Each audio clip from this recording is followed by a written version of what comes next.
As opiniões e comentários dos convidados deste programa são de responsabilidade exclusiva dos mesmos, não representando necessariamente o ponto de vista desta emissora.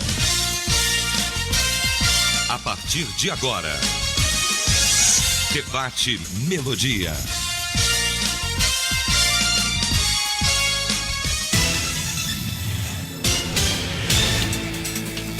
Olá, gente amiga, muito bom dia, de volta para o nosso debate. Somos uma só família, somos Melodia. Rádio é Melodia, rádio é Melodia.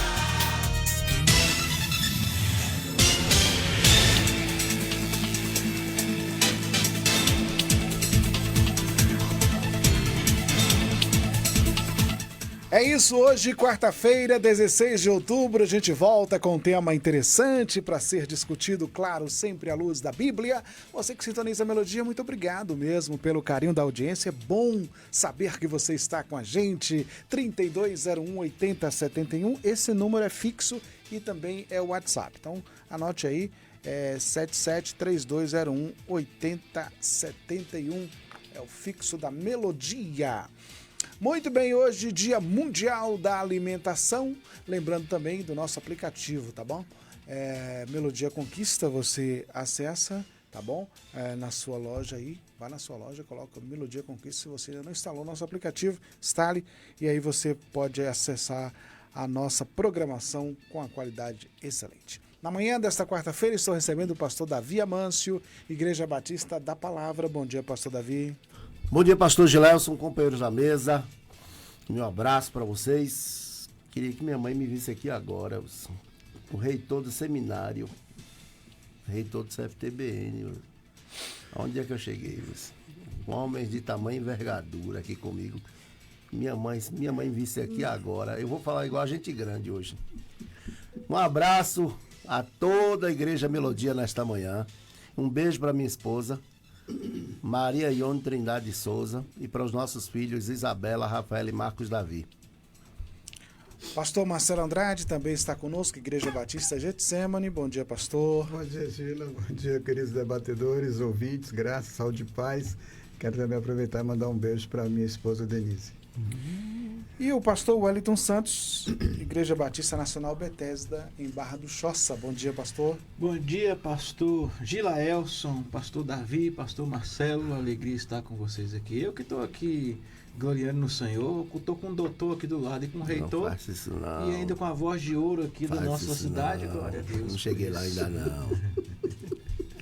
Vamos então iniciar o debate orando? Hoje eu vou pedir ao pastor Marcelo que apresente este debate ao Senhor. Deus, agradecemos a Ti por termos essa comunhão e podermos estar juntos aqui neste momento. Amém. Agradecemos porque o Senhor nos dá a oportunidade de compartilhar da Tua palavra e que o Senhor esteja iluminando o nosso entendimento, que haja sabedoria e inteligência espiritual, ó Deus, nesse momento, nas respostas, naquilo que a gente for falar, Pai. Em nome de Jesus, amém. Amém.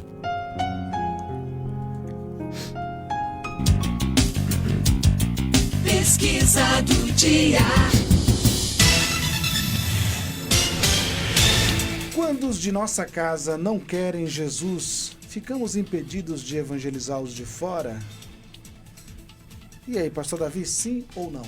Não, de jeito nenhum. Não tem empecilho. De jeito, não tem empecilho nenhum. Alguém pode dizer assim, você não ganhou nem os de dentro, vai ganhar os de fora? Não, deveis fazer essas coisas, mas sem omitir as outras. Muito bem. Pastor Marcelo, sim ou não, pastor? Não, Gila, a gente pode pregar o evangelho, sim, sem problemas. Mesmo não tendo ganhado os de casa, né? Pastor Wellington. Com certeza que podemos, sim.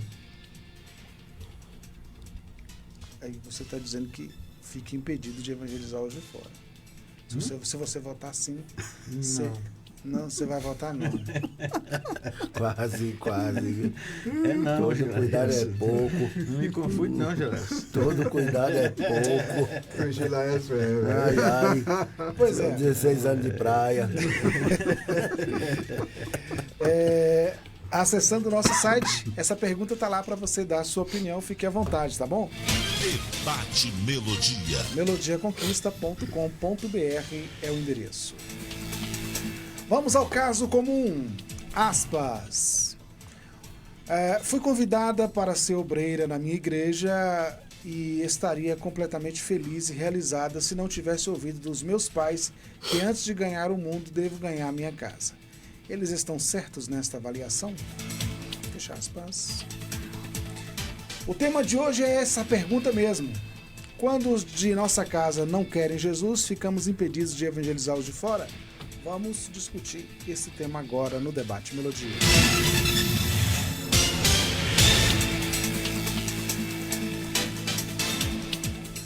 Muito bem. No tema, pastor Davi, vem essa questão, porque às vezes você ali é o primeiro, né, da sua casa a conhecer o Evangelho, a se render ao Evangelho, e aí fica essa missão que muitas vezes você é orientado a ganhar a sua família primeiro, para depois evangelizar os de fora. Mas aí fica a pergunta, somos nós mesmo quem ganhamos? Pronto, a pergunta é boa, porque eu sou apenas o semeador, eu não sou a semente, né? E quem convence também não sou eu, é o Espírito Santo. Então a gente parte dessa premissa básica. Por outro lado também, nós não estamos omitindo a importância da evangelização dos nossos. Pelo contrário. Agora, existem momentos que as palavras não resolvem. E aí é só orar por eles e não deixar de pregar para os outros, porque os nossos não querem. Até porque não é conversão compulsória. Ou seja, você não vai trabalhar na perspectiva de que é por força ou por violência. Então, pensando nisto, nós precisamos até considerar uma verdade que não é muito bem vista, é uma verdade indigesta. Precisamos considerar a possibilidade de que alguns dos nossos, da nossa casa, do nosso sangue, né, da nossa família ou dos nossos familiares não queiram Jesus e não queiram o céu. Isso parece até difícil de digerir, porque algumas pessoas imaginam que de forma até ingênua, né? De forma ingênua, imaginam que crer no Senhor Jesus será salvo tu e tua casa, então vai acontecer, tem que acontecer, como diz a música, né? Mas não é bem assim. A história tem mostrado que membros da família de cristão, familiares de cristãos, infelizmente, caminham a passos largos para o inferno. E isso não é da agora não, viu? Há muito tempo atrás já aconteceu isso. Nunca você teve assim o combo, sempre aconteceu. Você lembra que os filhos de Saul se perderam, você lembra que os filhos do próprio Samuel não prestaram, você lembra inclusive que até no colégio apostólico um se perdeu e Jesus não deixou de pregar o evangelho porque tinha um Judas lá. Então é fato que algumas pessoas não querem o céu, preferem a terra ou o inferno. Isso é difícil, né? Dizer que tem gente que não quer Jesus, porque hoje parece que todo mundo tem Jesus no coração. Ninguém tem o diabo no coração. Todo mundo tem Jesus no coração. Então é muito difícil falar isso hoje. Mas a grande verdade é que tem gente que não quer Jesus Cristo como o Senhor da sua vida. Não quer. E ser cristão não é para todo mundo, não. É bom a gente alertar logo. Entendeu? Que a receita para uma vida feliz está na Bíblia. Agora a dieta, nem todo mundo quer fazer. Então aí fica complicado. Então, nesse sentido, eu venho aqui dizer até que aqueles que estão nos ouvindo, que tem um parente que ainda não se converteu, não se angustie com isso. Continue querendo, desejando a salvação deles, mas não deixe de pregar o evangelho por isso. E aí vale a frase de Samuel Mariano. Se alguém está indo para o céu e não quer levar outros com ele, é porque talvez não esteja indo. Por outro lado, também eu termino dizendo que a gente prega a salvação da casa, salvação da família. E não é tudo que a gente prega é porque vive. Às vezes tem coisa que a gente prega porque precisa viver. Quando eu falei isso aqui uma vez, me lembro que há uns 10 anos atrás, chocou as pessoas, porque então é hipocrisia. Não, às vezes a gente prega porque precisa viver. E se você encontrar que alguém só prega aquilo que vive, vai pregar pouca coisa, ou então já está pronto para ir para o céu, porque já está num corpo glorificado.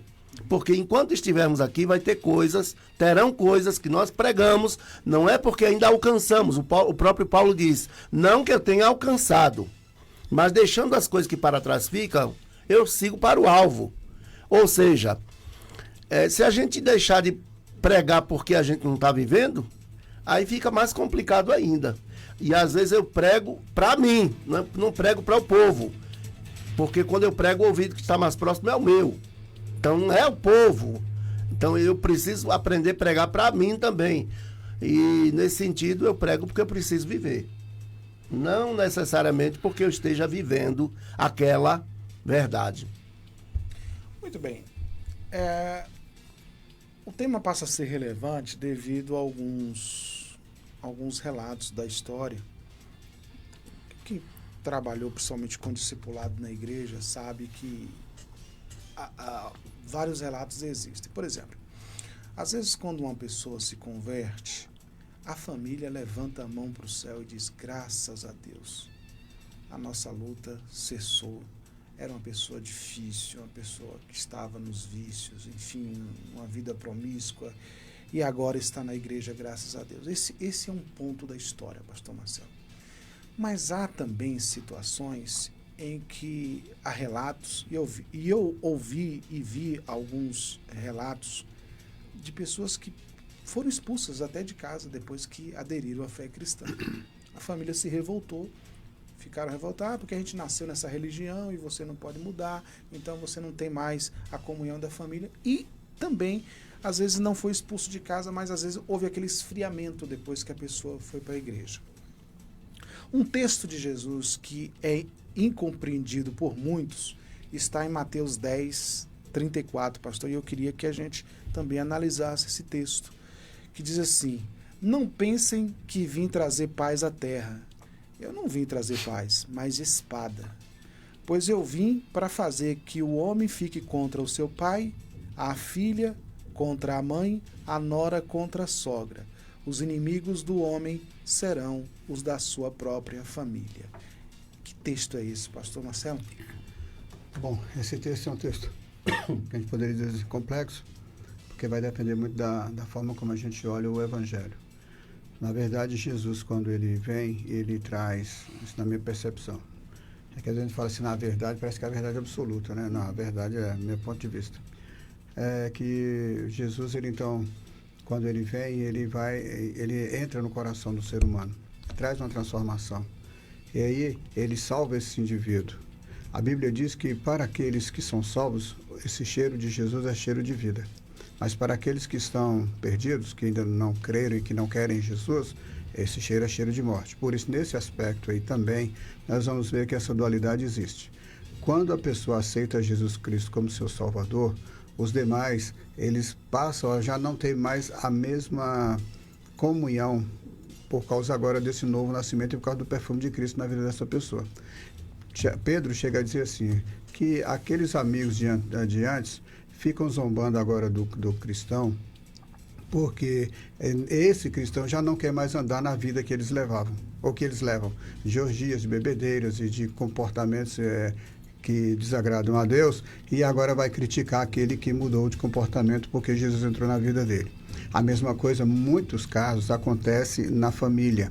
Às vezes acontece por causa desse bom perfume de Cristo na vida do salvo, e que o descrente não consegue entender, não consegue receber. Acontece por causa também da religiosidade. Você não pode deixar a nossa religião, que toda a nossa família sempre foi dessa religião, seja ela qual for. Então, agora que a pessoa nasce de novo, tem uma experiência com Cristo, ele passa a ser um inimigo dentro de casa, porque ele é contrário ao padrão social, ele é contrário à cultura familiar, ele é contrário à cultura social, porque a cultura familiar às vezes implica em bebedeiras, por exemplo, né? É muito comum famílias se reunirem no domingo para as festas e bebedeiras e tudo mais, e aquele que é cristão, vendo esse comportamento que ele participava, não tem mais interesse, já não tem mais vontade de participar desse tipo de coisa, porque agora a vida dele foi transformada. Os demais irão olhar para ele agora como adversário. Então, em alguns desses casos, acontece de filhos e filhas serem expulsos de casas por causa ou da religião, ou por causa da religiosidade, ou por causa agora do novo nascimento, e aí não aceita filho crente dentro de casa. Meu pai mesmo, ele teve uma certa dificuldade comigo quando eu me converti. Meu pai era alcoólatra, ele era maçom, não praticante, mas ele era maçom. E agora tem um filho de 18 anos que se converte. Isso para ele foi um choque, Ele não gostou muito da ideia. E um dia eu fui falar para ele sobre questões assim de uma vida diferente, uma vida nova, ele não gostou. Nunca me pôs para fora de casa, Mas não gostava de que eu fosse crente. Essa realidade eu vivi, mas tem pessoas que vivem uma realidade muito mais grave, de realmente vir a ter que escolher, ou você escolhe a igreja, ou você escolhe a família. E aí, o que faz? São situações bem complexas. Conheço o caso de uma irmã em que ela se converte, mas o marido não queria ela crente. Nunca quis. Mas ela permaneceu firme na fé. Ela ia à igreja no sábado de manhã, não tinha culto. Ela ia, entrava no templo, ficava lá alguns minutos e depois chegava, saía, fazer a feira dela, porque ela não podia cultuar. Hoje ela já cultua normalmente, o marido aceita a situação e tal. Por quê? Porque quando Jesus fala isso, dessa luta entre famílias e o inimigo será o da própria casa, é por causa de que agora Jesus entrando na vida da pessoa, os outros começam a rejeitar essa nova vida, porque a natureza humana tende a rejeitar o que é de Deus. Os outros familiares que não se converteram ainda vão rejeitando, e aquela pessoa tem que permanecer firme.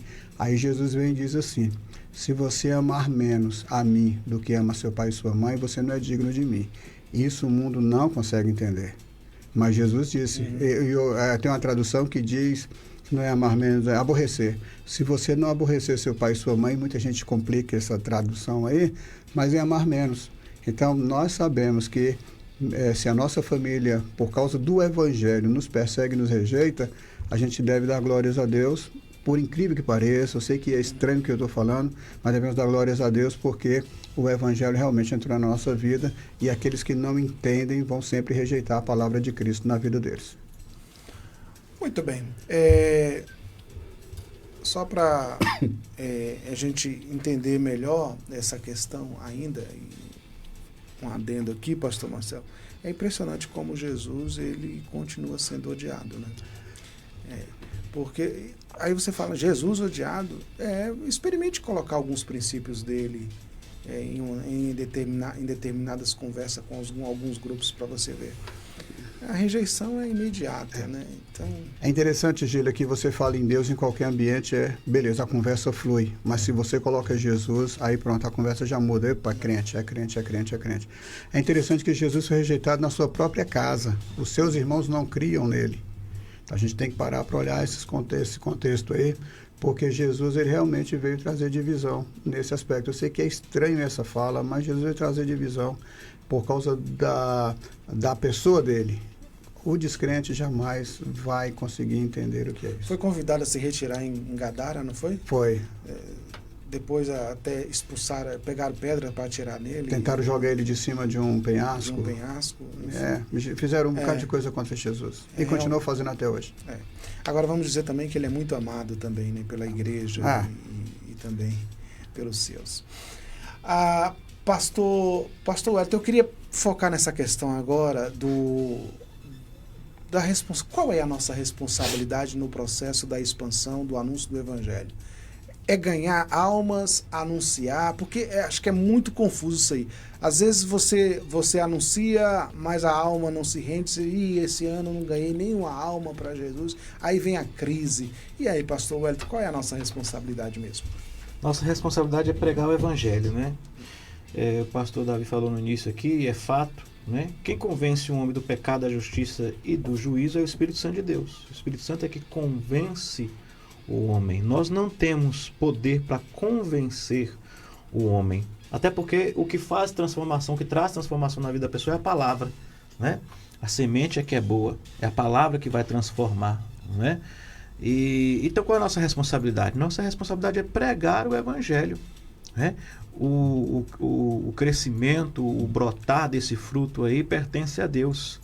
Paulo fala isso para Timóteo, lá em 2 Timóteo 4:2, pregue a palavra, esteja preparado, a tempo e a fora de tempo, repreenda, corrija, exorte com toda paciência e doutrina. Nossa responsabilidade é pregar o evangelho, é pregar a palavra de Deus, é dar a oportunidade que alguém conheça a palavra e que esta pessoa abra o coração para que o Espírito Santo de Deus possa gerar ali na vida dela transformação. Muitas vezes nós vamos pregar a palavra para uma pessoa e essa mensagem, essa palavra, essa semente, ela só vai brotar daqui a 10 anos, daqui a 5 anos, daqui a 1 ano, daqui a 15 anos, daqui a 20 anos. Não é? O tempo pertence a Deus, o processo também pertence a Deus. A terra, quando ela está preparada para receber a semente, e nós lançamos a semente, esse morrer da semente para gerar frutos pertence a Deus. Então Deus é que tem o controle sobre todas as coisas e é o Espírito Santo que vai trazer convencimento. Então a nossa responsabilidade não é de ganhar a pessoa no que diz respeito a eu tenho que fazer a pessoa se converter. Eu não tenho que fazer a pessoa se converter, eu tenho que pregar o evangelho a ela, eu tenho que ensiná-la, eu tenho que exortá-la, eu tenho que corrigi-la, para que esse fruto possa ser gerado no coração dessa pessoa. Uma vez que essa pessoa se converta, não foi eu que converti a pessoa. Foi o Espírito Santo de Deus que converteu. Deus nos usa e Ele quer completar a obra dele. E aí, Gileas, pegando carona sobre essa perspectiva, a gente vai ver isso em relação a Jesus, né? Os colegas já colocaram aqui, mas eu quero trazer à tona. É interessante Mateus 13, versículo 55, quando Jesus chega em Nazaré, porque a sua família e os vizinhos, as pessoas que conheciam Jesus, eles vão questionar isso. Por acaso ele não é o filho do carpinteiro? A sua mãe não é Maria? Ele não é irmão de Tiago, José, irmão Judas? Todas as suas irmãs não moram aqui? De onde é que ele consegue tudo isso? Eu acho tremendo esse versículo, porque as pessoas olharam para Jesus, mas esse menino cresceu aqui, esse menino passou aqui correndo aqui na rua, ficava brincando aqui na rua até tarde, jogando bola aqui, né? Isso eu contextualizando, né? Esse menino aqui ia estar na casa de Dona Maria ali, ia na venda de Seu José. E como é que agora esse menino que estava aqui com a gente, a família toda daqui, agora ele é o Messias? Ele que tem poder, tem autoridade? Eles ficaram incrédulos em relação a Cristo. Jesus deixou de ser Jesus? Ele foi diminuído porque alguns não creram? Ele perdeu sua relevância, sua importância? Ele se perdeu no ministério? Não, ele era o mesmo. Jesus é o mesmo e sempre vai ser o mesmo. Porém, muitos não creram nele, muitos não deram ouvidos à sua pregação. E por conta disso, não também absorveram e também não foram iluminados por esta graça. E muitas vezes somos nós, muitas vezes dentro do nosso contexto familiar, daqueles que estão próximos a nós. Por isso que ele diz no versículo 57, por isso ficaram desiludidos com eles. Mas Jesus disse, um profeta é respeitado em toda parte, menos na sua terra e na sua casa. Então, muitas vezes, a gente encontra dificuldades no nosso conceito, no nosso leito familiar, no nosso contexto familiar, porque muitos não dão crédito na mensagem, na pregação, como diz o profeta, né? Quem deu crédito na nossa pregação? Mas a pregação deixou de ser pregação, ela se diminuiu por conta disso, ela perdeu o seu valor, a sua importância. Então nós não vamos desprezar a mensagem porque alguns no nosso contexto familiar, de amigos, vizinhos, eles não deram atenção à mensagem. Não, muito pelo contrário. A mensagem é boa e é a mensagem que transforma, ela é poder de Deus e nós devemos continuar propagando a mensagem. Jesus não se deixou abalar por conta disso, ele diz uma realidade, o profeta não tem honra em sua própria casa, mas por conta disso ele deixou de pregar a mensagem, de falar? Não, ele continuou trazendo a palavra, a mensagem, inclusive no seu contexto familiar, mas ele sabia que existia uma importância maior. E a gente vai ver isso lá na frente, para encerrar, quando a sua família chega, ele estava na casa com os discípulos e ali ensinando, aí alguém disse, olha, sua mãe, os seus irmãos estão lá fora, eles querem te ver. Havia uma importância, porque era a família de Jesus. Jesus chega para os discípulos e pergunta para eles, quem é minha mãe? Quem são os meus irmãos? Quem são os meus parentes? É todo aquele que faz a vontade do meu Pai. existe uma importância aqui, fazer a vontade do Pai.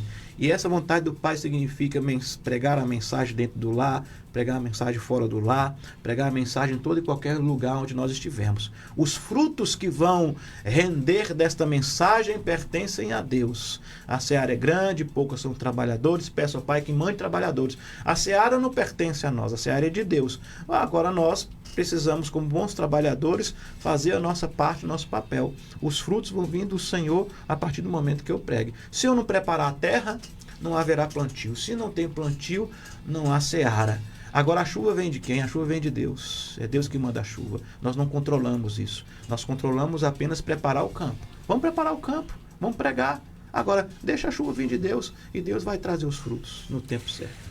Muito bem, nós vamos ao intervalo, são 11 horas e 31 minutos. Já já a gente volta para a segunda parte do nosso debate Melodia de hoje. Estamos apresentando Debate Melodia. Parece prazeroso, mas é sofrimento. Parece divertido, mas é trágico. Parece bom, mas é muito ruim. Droga destrói famílias. Droga mata. Não estrague seu futuro. Aniversário Economarte, o grandão da economia. Um mês lançando as melhores ofertas pra você. Confira. Carne moída CMP congelada 500 gramas, R$3,99. Chocolate Hershey, mais 102 gramas, R$2,99. Flocão de milho baiano, 400 gramas, 99 centavos. Amaciante concentrado Downy, 1,5 litro, grátis 150 ml, R$21,98. Aqui você economiza de verdade. Avenida Brumado 2295 Bateias, Vitória da Conquista. Ofertas válidas até terça, 22 de outubro. Economarte.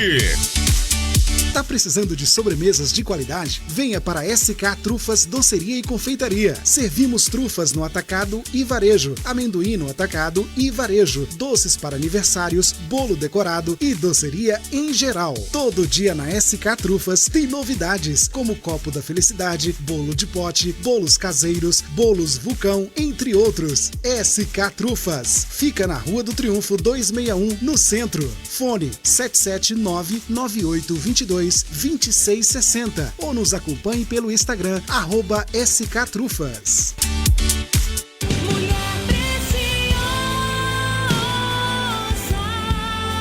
Conferência de Mulheres. Mulheres Tementes, Sabedoria Presente. Dia 17 de outubro, às 19h30. Venha fazer parte deste grande momento com as mulheres de Deus. Palestrante, Doutora Vaste. Local, Avenida Salvador, 1900, Bairro Brasil, na Igreja Batista Bíblica Ebenezer.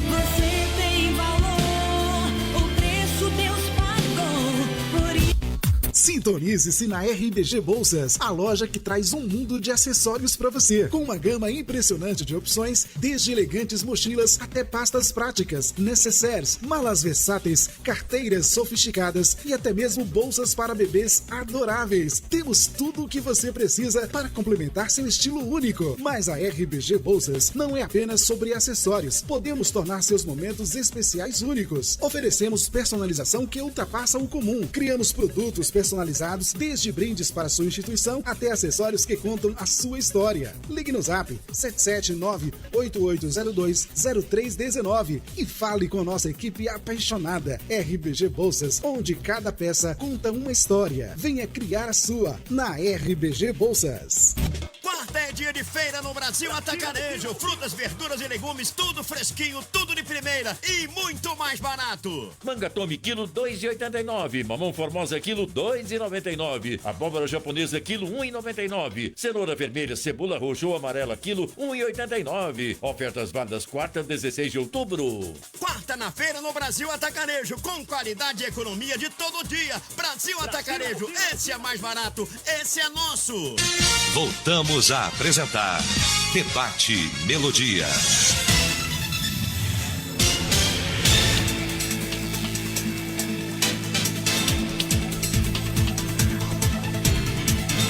É isso, estamos de volta às 11h35. Hoje o debate quer saber: quando os de nossa casa não querem Jesus, ficamos impedidos de evangelizar os de fora?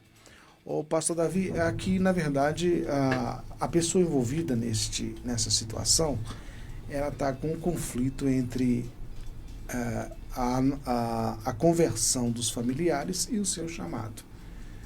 Ela está sendo advertida pelo pai de que ela não pode continuar o chamado, o seu ministério, devido a essa situação. Aí ela está se perguntando, e aí, eu devo parar o ministério por causa disso? Acho que aqui também passa pela questão da maturidade cristã, né, pastor? Sem dúvida alguma, sem dúvida. Até porque se essa turma que está querendo proibir ela de pregar o evangelho fosse um pouquinho mais maduro, essa turma aí fosse um pouquinho mais madura, então veria que a conversão não depende dela, não é? E eu entendo que hoje, isso é uma opinião minha, pode botar na minha conta, a pior época para pregar o evangelho, desde que eu me entendo por gente. Porque bom seria, talvez, se nós estivéssemos vivendo no tempo da igreja primitiva. Porque tinha uma turma lá que achava que Jesus era apenas o filho de Dona Maria, filho de José da carpintaria, e não reconhecia Jesus como filho de Deus. Alguns outros até que tinham uma fé nutrida por milagre, e quando o milagre não acontecia, ficava chateado, com raiva, a ponto de querer apedrejar Jesus. Nós queremos que você faça aqueles milagres que você fez em Cafarnaum. Mas aí o milagre não acontecia, Jesus vinha dizendo que ele era o pão vivo que desceu do céu. E eles queriam pão de trigo e não pão de carne, né? Então, nesse sentido, tinha uma turma lá que tinha uma fé nutrida por milagres. Porém, hoje você tem essa turma também, mas você tem um ódio disfarçado de amor. Jesus agora virou uma marca de qualidade. Você há de convir comigo que Jesus agora é uma marca de sucesso. Algumas pessoas se apropriam do nome de Jesus para capitalizar a fé. E eu tenho analisado isso, devo escrever até alguma coisa sobre isso. É capitalismo da fé. Então, o que é que ocorre? Agora nós estamos percebendo que o ser humano está se superando em termos de banalização da pessoa de Jesus, da palavra de Deus. É a geração que mais toma o nome de Deus em vão. É essa. Também a geração que mais faz propaganda do diabo. É o diabo mais famoso, é o do século XXI. Né? Então, de forma que não é tão simples ganhar uma pessoa para Cristo. E aí você encontra não poucas pessoas nas igrejas que, de fato, têm vontade que o parente se converta. E nós estamos também pagando caro por aquela santidade atrativa que nós tivemos no passado. Que é quanto mais santo, mais afastado do pecador. Era um bando de gente com o nariz empinado que achava que estava no céu e o resto estava no inferno. E aí ficava aí loteando no céu, ninguém queria comprar um lote do céu. A grande realidade é que nós estamos pagando caro por aquele ufanismo, aquele orgulho, aquela presunção. E aí agora a gente mudou o discurso, mas nem assim, né? E isso não é desculpa para não querer. A grande verdade é que você percebe que a hipocrisia de muitos evangélicos também afastou muita gente dos templos. Porém, junte tudo isso e nós temos agora o cenário perfeito para a pior época para pregar o evangelho. Porque todo mundo tem Jesus no coração. E ninguém aceita ser questionado na sua maneira de viver. Aí joga logo um 7:1. Mateus 7:1, não julgueis para que não seja julgado. Aí você fica sem reação, né? Então, todo cuidado ainda é pouco quando pensarmos agora em salvação de uma família na sua totalidade, porque não é tão simples assim. Não é tão simples. E precisamos considerar a possibilidade de que algumas pessoas, de fato, não queiram, ou criaram um Deus na cabeça deles a quem eles pensam que servem. Né? O que torna mais grave a situação. Quero aproveitar e mandar um abraço para o Robério, o Robério que está lá na escuta deste programa, e eu quero lembrar que o Robério acabou de me vender um material de construção agora pela manhã, consegui um desconto de R$5, o que não é muita coisa, mas a confiança que eu tive de ficar devendo R$40, pagou, viu? O que faltou de desconto, porque confiança é um capital que quem tem quem tiver, segure, viu? Eu não assinei documento nenhum e devo levar agora de tarde o restante. Comercial São Roque, Avenida Sérgio Vieira de Melo, Bateias 2, Robério e sua esposa, Dona Lilian, que tiveram a confiança nesse preto aqui. E agora à tarde eu vou lá levar esse restante de dinheiro que ficou faltando. E eles me cativaram com isso. Me cativaram. Se tem uma coisa que me cativa é confiança. Entendeu? Quero mandar também um abraço para Fábio Bastos, do Bazar Bastos, que é meu banco particular. Quando eu preciso de dinheiro, eu vou lá pedir dinheiro emprestado. Agora mesmo pedir dinheiro emprestado para viajar para Metropolitana. 200 contos de réis. E ele já mandou eu ir pegar esse dinheiro lá. De forma que tem também um Ricardo, que é Ricardo, não é do Tricoito, é Ricardo, meu colega lá do doutorado. Então quero mandar um abraço para Ricardo, meu amigo e parceiro no doutorado. Muito bem, são agora 11 horas e 42 minutos. Você chegando agora no debate, o tema é este: quando os de nossa casa não querem Jesus, reais, ficamos impedidos de evangelizar os de fora? Pois é, o tema é este aqui. Ô pastor Marcelo, mas e quando a figura é pastoral, quando é o pastor, é obrigatório que sua família seja convertida? Rapaz, Paulo fala para Timóteo, né, que governe bem a sua casa. Esse governar bem a sua casa dá a entender de que realmente que os filhos sejam convertidos. A ideia básica é essa. Mas governar bem a sua casa pode ser que o pastor tenha sido consagrado após ter já filhos maduros, não é? Isso não o impede de que ele pregue o evangelho, de que ele seja pastor. A ideia de ter filhos sujeitos é a ideia de que os filhos reconheçam a autoridade paterna, entendam que o pai é a figura de liderança dentro da família, dentro da casa. Quando os filhos são pequenos, aí, pequenos para nós, e bota até a adolescência,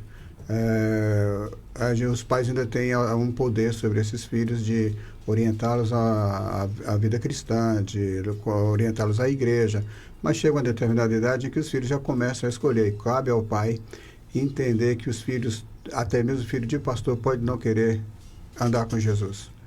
Então não é porque esses filhos, já que têm um entendimento, uma maturidade, que eles acham que têm maturidade, e que eles acham que pode escolher como a vida agora, isso não impede que o pai seja pastor, certo? Porque a gente tem que entender que chega uma hora que os nossos filhos escolhem seus próprios caminhos, certo? O bom é que esses filhos sejam cristãos, que vendo a boa vida, a boa vida ficou feio isso aqui, mas vendo o comportamento dos pais, eles queiram seguir a Cristo por causa do comportamento dos pais.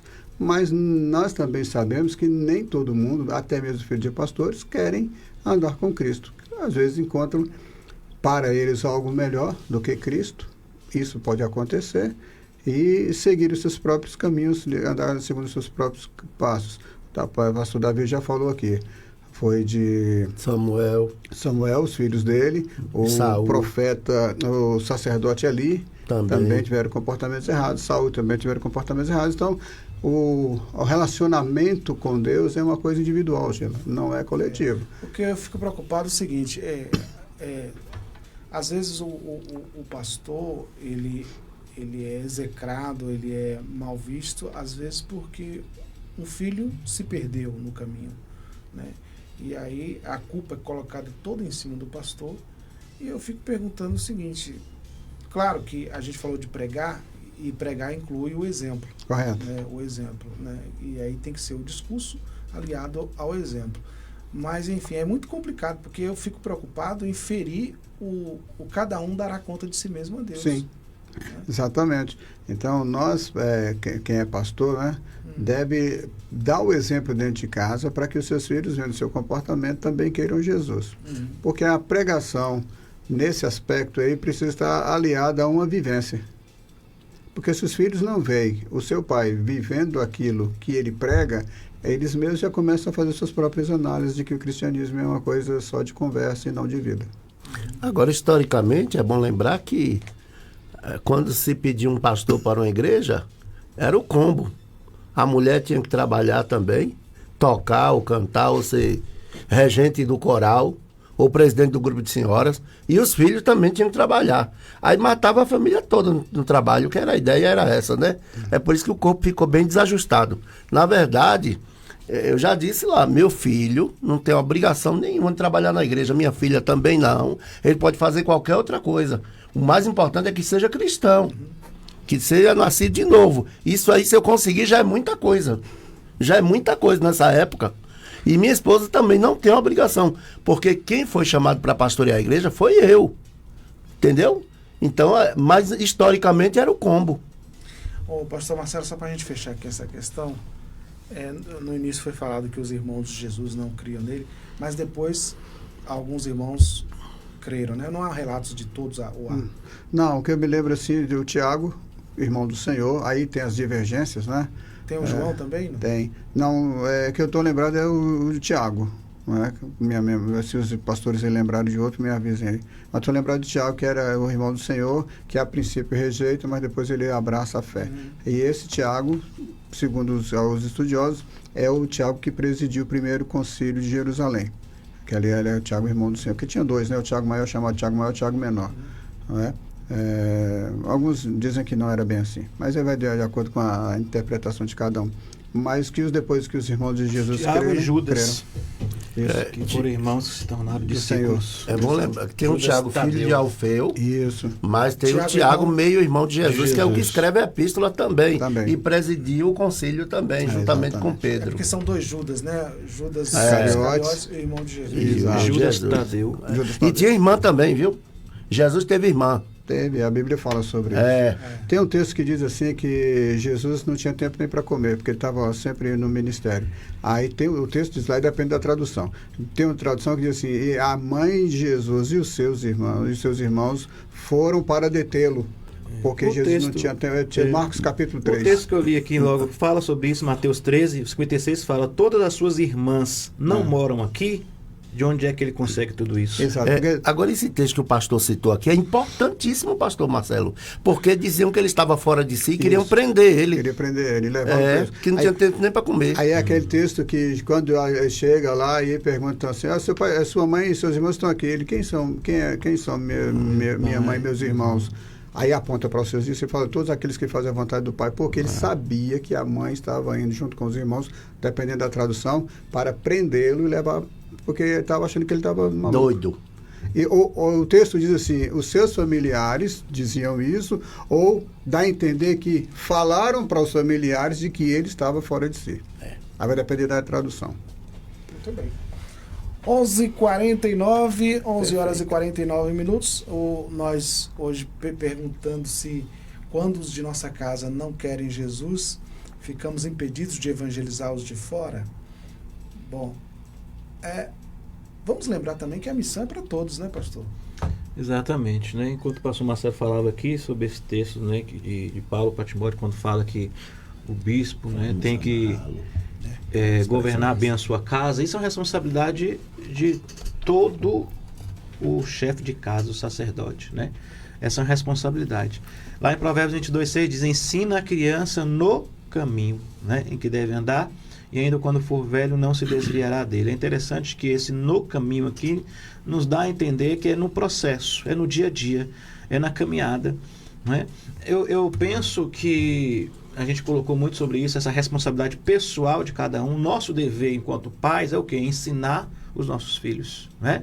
E esse ensinar, ele se aplica de várias formas. Essa metodologia de ensino, ela não são só palavras, não é? Elas são as nossas atitudes, ela é o nosso comportamento. A criança vê, ela olha o nosso comportamento, ela vê como a gente comporta dentro de casa, como a gente age, como a gente interage.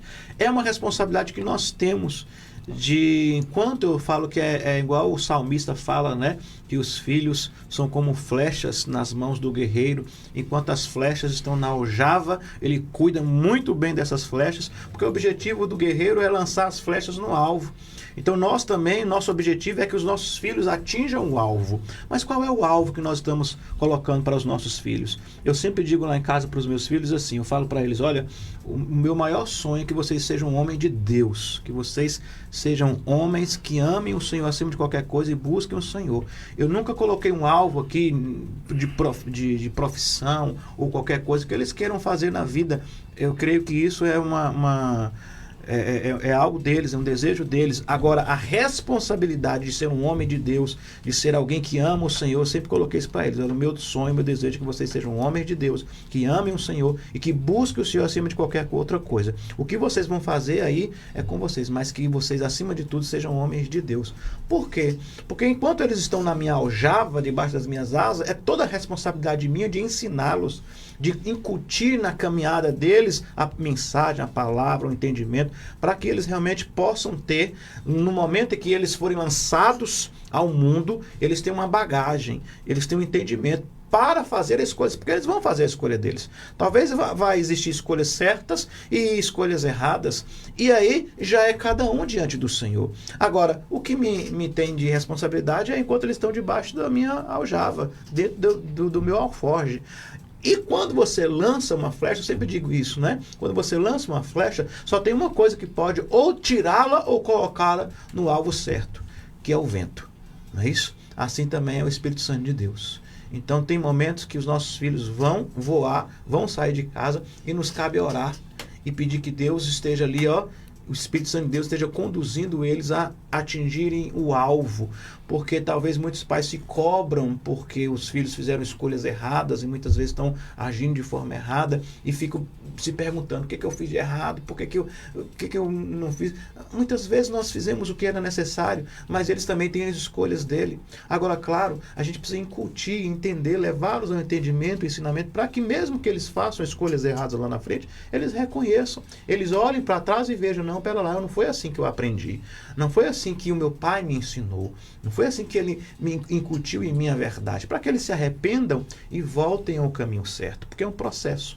Mas eu creio que Deus, ele nos dá sabedoria e entendimento para que a gente possa conduzir a nossa família ao centro da vontade de Deus. Sempre digo que o homem na casa é o que está no volante. Se ele dormir no volante, ele vai estragar a família inteira. Muito bem. 11h53, mais alguma coisa a acrescentar, pastor Davi Manso? Não, eu queria lembrar até que, com relação a essa questão da conversão da família ou dos familiares, é sempre bom lembrar que a igreja ela pode oferecer um papel muito importante, pode, mas educar filho é tarefa de pai e mãe. Porque, gente, e nós vamos errar? Vamos. Maria errou. A Santa Maria, Santa Mãe de Deus, de Jesus, né? Porque Jesus, como homem, ele teve mãe e não teve pai. Como Deus, ele teve pai, mas não teve mãe.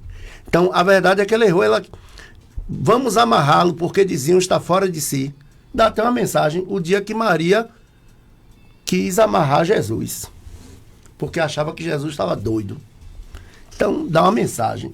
Porque a gente não fala muito sobre Maria. Deveríamos falar quem ela foi e quem ela não foi. Né? Resgatar a verdadeira imagem de Maria nas igrejas. A gente não, né? Acho que tem medo, porque a gente recuou um pouco, porque a Igreja Católica lançou mão e aí a gente acabou recuando. Mas deveríamos falar mais sobre Maria. É um exemplo, mas também como ser humano teve seus erros. E aí eu quero aproveitar e dizer que nós vamos errar, vamos. Eu já errei muito, né? Minha esposa certamente errou, mas nós estamos tentando acertar. E graças a Deus, eu e minha casa servimos ao Senhor, mas não é fácil, porque educar filhos, a maneira de Deus hoje, pode ter certeza que é muito mais difícil do que foi para nossos pais. Muito mais. Porque o pecado dispõe de recursos que não tinha antes. Então a conversão de uma família na sua totalidade, hoje, é de um investimento elevado, sem garantia de 100%. Por quê? Porque isso não depende de nós. Não depende de nós. Foge ao nosso controle. Então, descanse seu coração, pregue com a vida, se preciso for, use as palavras, e não conseguindo êxito, continue orando, porque certamente Deus está no controle, porque Deus tem nas mãos o controle da história de toda a humanidade. E o livre-arbítrio é uma forma de governo que a gente pensa que está no poder. Muito bem. Às vezes, dentro da nossa própria casa, como nós vimos no texto, pastor Marcelo, nós estamos, às vezes, sendo considerados um inimigo, né? E acho que Jesus falou sobre isso quando ele diz: vocês serão odiados, né, por muitos. Aliás, se ele foi odiado, imagine nós. Exatamente. Acho que isso pode ser levado em conta também, né?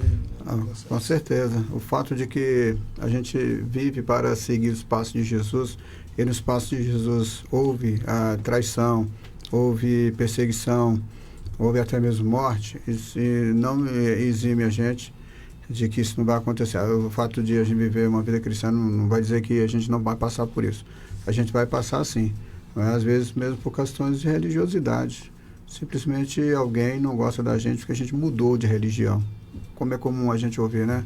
Por exemplo, antes mesmo de me converter, eu não gostava de crente, não. O crente, para mim, era o povo mais babaca que existia. Eu sempre falei isso lá na igreja, né? Eu falo, de vez em quando, dou meu testemunho lá. Eu falo isso, de que era o povo mais babaca que existia. Domingo de manhã, gente, calorão, solzão aí, e os crentes de manga comprida, né? Bíblia debaixo do braço, vai para um templo e fica lá, e eu no barzinho tomando meio litro de vinho, todo domingo de manhã com um amigo meu. Os crentes não haviam lhe feito nada. Você nada, não gostava. Crente nunca me fez nada, mas eu não gostava. O fato de ser crente eu não gostava. Porque para mim era o povo mais idiota do mundo. Aí um dia eu conheço Jesus, me converto, e que bom é ser o povo mais idiota do mundo. Aí, tá aí. 11h57, gente. Eu não preciso. É importante a gente dizer isso aí, porque a igreja primitiva, ela também caía na graça do povo e contava com a simpatia de todo o povo. Tem também esse aspecto. Tem os dois lados. Eu não preciso ser odiado por todo mundo, agora eu devo desconfiar quando todos me amarem. Mas eu não preciso ser odiado por todos. Porque senão daqui a pouco a gente vai sair daqui pensando, não, eu preciso ser odiado. Não é bem assim. Até porque nós tínhamos um contexto lá e hoje nós temos outro. A perseguição hoje é sutil, é sutil, é velada, porque, mas... assim, o próprio Jesus falou que nós seríamos odiados, né? Então, tem os dois lados. É como eu falei, Jesus é muito odiado hoje, mas também ele é muito amado, né, pelos seus. Então tá aí. Gente, quero agradecer a todos os nossos pastores aqui na mesa. Obrigado ao pastor Marcelo, obrigado ao pastor Wellington Santos e o pastor Davi Amâncio. Obrigado você pelo carinho da audiência. Melodia, vem aí, Rádio Fé, nosso amigo Léo Pereira chegando. O debate fica assim amanhã, quinta-feira, 17 de outubro. Se o Senhor Deus nos permitir, estaremos de volta para mais um Debate Melodia. Bota água no feijão que chegou.